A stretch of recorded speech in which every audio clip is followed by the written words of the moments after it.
My only guess is they don't want to acknowledge that the problem exists because it doesn't happen in our school.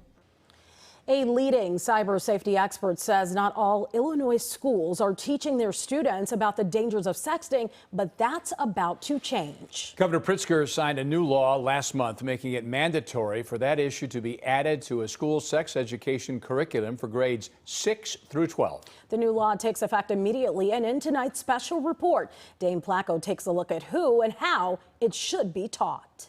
So I'm going to put the test code up on the board. Jason Frieri is a health teacher at Lockport Township High School. Even though Governor Pritzker just signed the new law on August 19th, Frieri has already been talking to his students about the dangers of sexting. We're naive to think that kids aren't able to make bad choices or make bad decisions, so we just want to try and mitigate that. While Lockport High School will only have a few changes to make when it comes to teaching students about the dangers of sexting, some other schools may have more work to do.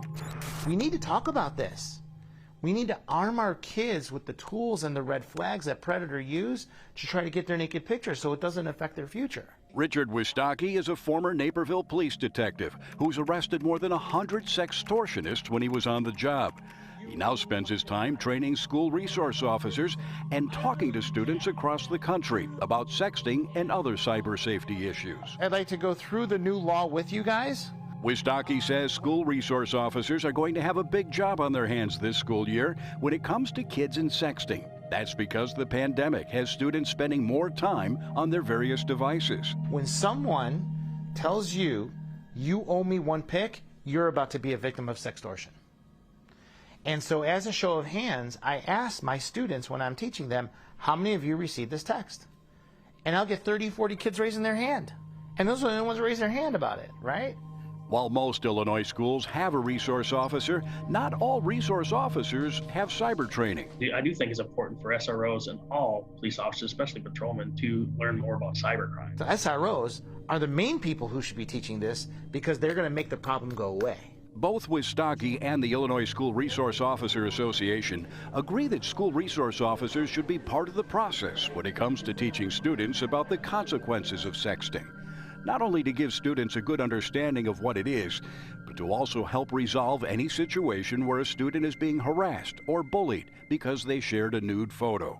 When you tell us, I can do boom, boom, boom, boom, and find out who it is, and we can make that kid accountable. According to cyber safety researchers, 60% of sexting victims know their offender. So chances are a school resource officer will know who that person is too, because they're so integrated with the student population.